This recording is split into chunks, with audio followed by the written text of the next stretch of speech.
व्यावसायिक सिलेंडर 42 रुपयांनी महागला। 19 किलोच्या गॅससाठी मोजावे लागणार 3141 रुपये। हॉटेलिंग महागण्याची शक्यता। देशात आजपासून अनेक आर्थिक व्यवसाय नियमांमध्ये बदल। पेट्रोल, डिझेल आणि हवाई इंधनावर नवीन निर्यात शुल्क। एलपीजी, पीएनजी असल्यास एलपीजी सरेंडर करावा लागणार, तर यूपीआयच्या पेमेंटमध्येही बदल।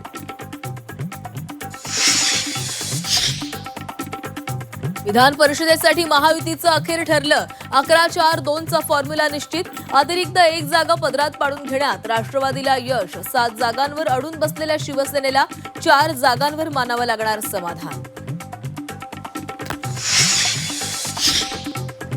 विधान परिषदेसाठी भाजपचे 11 उमेदवार जाहीर। अहिल्यानगरमधून प्राजक्त तनपुरेंना संधी, तर वर्धा, चंद्रपूर, गडचिरोलीतून सुप्रिया सुळे यांचे व्याही अरुण लखानी यांना उमेदवारी।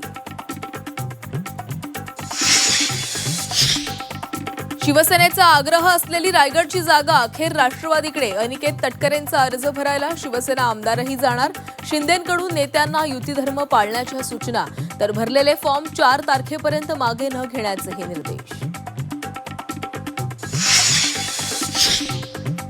रायगडच्या पालकमंत्रीपदाचा पेच अखेर सुटला। विधान परिषदेच्या जागेबदल्यात पालकमंत्रीपद शिवसेनेला।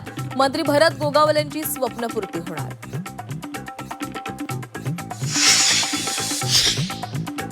राज्यात आजपासून वादळी पावसाची शक्यता। मध्य महाराष्ट्र, मराठवाड्यासह विदर्भात पावसाचा इशारा, तर 10 जूनपर्यंत मान्सूनची शक्यता नसल्यानं पेरणीची घाई न करण्याचं शेतकऱ्यांना आवाहन।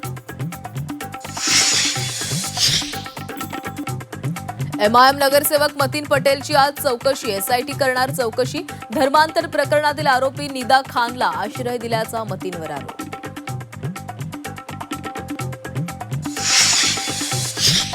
मंचरमध्ये उद्या कांदा उत्पादकांचा एल्गार। कांद्याच्या दराविरोधात विरोधक शेतकऱ्यांसोबत रस्त्यावर उतरणार, तर केंद्र सरकारकडून कांदा प्रश्नावर बैठका आणि चर्चांचा सपाटा सुरू।